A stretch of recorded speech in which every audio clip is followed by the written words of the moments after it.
bebida beber a bordo?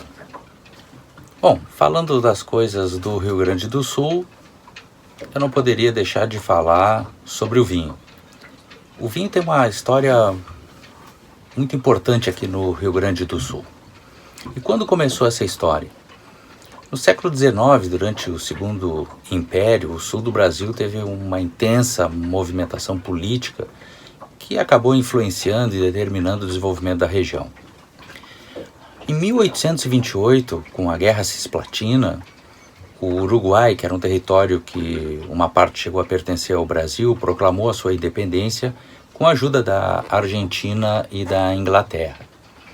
Incentivado, então, por esse grito de liberdade dos uruguaios, em 1835, a província São Pedro do Rio Grande do Sul proclamou a sua independência, criando a República Rio-Grandense.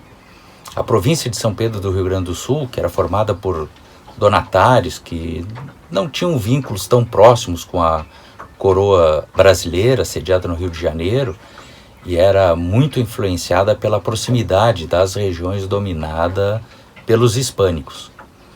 A Guerra Farroupilha, a Guerra dos Farrapos, Revolução Farroupilha, ela durou aproximadamente 10 anos. Ela foi dominada pela intervenção militar do exército comandado pelo Duque de Caxias e deixou profundas marcas e sentimento de nacionalidade no povo gaúcho que persiste até hoje.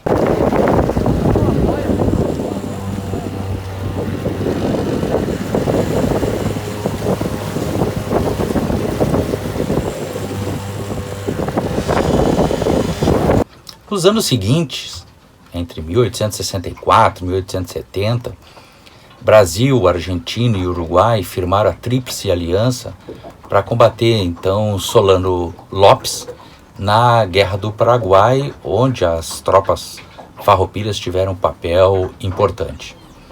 Pela proximidade regional, o Rio Grande do Sul teve essa participação estratégica e importante. E nessa época a coroa brasileira consolidou, então, e estabeleceu o seu controle nessa região. O Rio Grande do Sul, na época, era um grande produtor de grãos e criador de gado.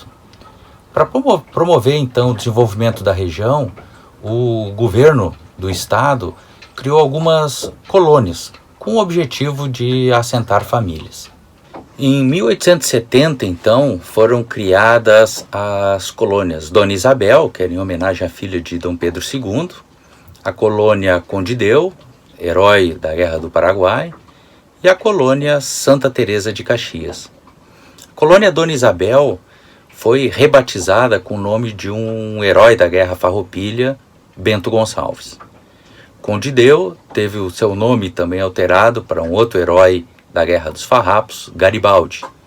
E Santa Teresa de Caxias tornou-se a Caxias do Sul, em homenagem ao Duque de Caxias.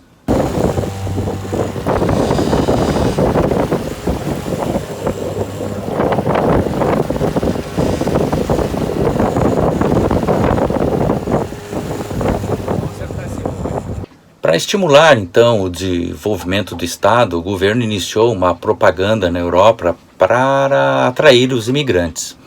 Os primeiros a chegar foram os alemães, poloneses, austríacos, por volta de 1824, para as regiões onde é hoje São Leopoldo e São Marcos.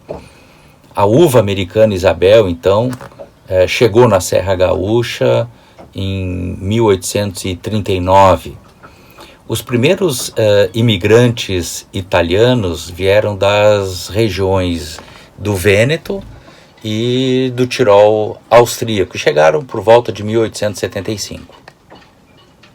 A propaganda, então, para atrair os imigrantes é que iriam encontrar ótimas condições de moradia, plantio, mas ao chegar foram surpreendidos, porque a região era selvagem, necessitava ser desbravada, as moradias tinham que ser construídas, campos deveriam ser abertos para plantio e, além disso, haviam vários índios na região, o que dificultava um pouco a fixação dos imigrantes. A terra, o clima, surpreendeu eles, e acharam muito bons, e o que deu esperança e confiança de que iriam conseguir se adequar à terra.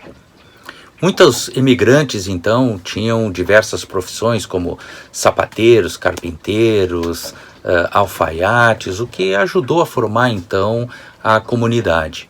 O governo dividiu, então, essa região em linhas e lotes, que nós podemos ver até hoje, as linhas, os lotes, as capelas, né? Quando a gente visita as cidades de Bento Gonçalves, Garibaldi, Caxias. Bento Gonçalves nós temos a linha Santo Antão, o Salcedo, Barracão. No Vale dos Vinhedos, a linha Graciema, a capela de Nossa Senhora das Neves, Nossa Senhora das Almas, Nossa Senhora da Glória. Em Garibaldi nós temos a linha Garibaldina, Araripe, e eu não poderia deixar de citar em Garibaldi a mais famosa das capelas, que é a capela de Nossa Senhora do Caravaggio, que hoje é um santuário religioso. Os imigrantes, então, no início, os imigrantes italianos criavam ovelhas, porcos, vacas, produziam queijo, e não foi no primeiro momento, não tinham a uva como a moeda de escambo, que é o que era realizado na época. Quando eles desceram então a serra para fazer as trocas e fazer o escambo por mantimentos, eles tomaram contato então com a uva Isabel, que estava sendo plantada pelos alemães e que tinha se adaptado muito bem no Alta Serra. Então, por volta de 1890, então, o vinho já estava sendo produzido em larga escala, já era um produto importante de troca para obtenção de mantimentos, e começaram a surgir então as pessoas e os nomes importantes para o mundo do vinho, na produção do vinho, que era Antônio Pierucci e Abramo Eberlin.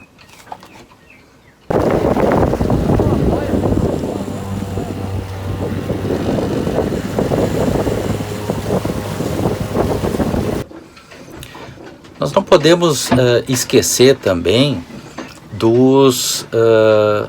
as primeiras uvas que chegaram no Rio Grande do Sul, que foi através dos 7 povos das missões, que eram 7 aldeamentos indígenas fundados por jesuítas espanhóis à margem leste do rio Uruguai. Em 1626, então nós estamos falando aí de 200 anos antes da história do vinho aqui pela imigração do Rio Grande do Sul, o jesuíta espanhol Roque González de Santa Cruz plantou na aldeia São Nicolau os primeiros vinhedos para produzir vinho e cerimônias religiosas.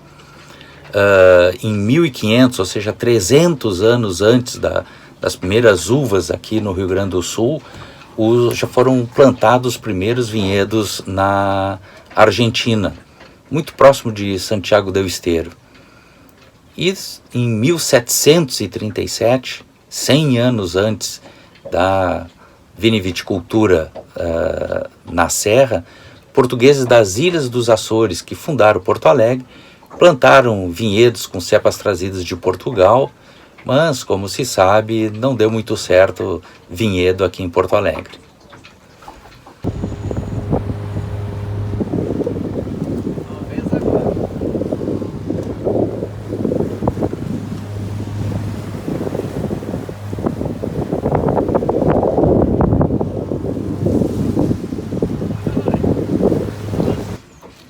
Como vocês puderam ver, o vinho tem uma história, faz parte da história do Rio Grande do Sul, e esse foi o pontapé inicial.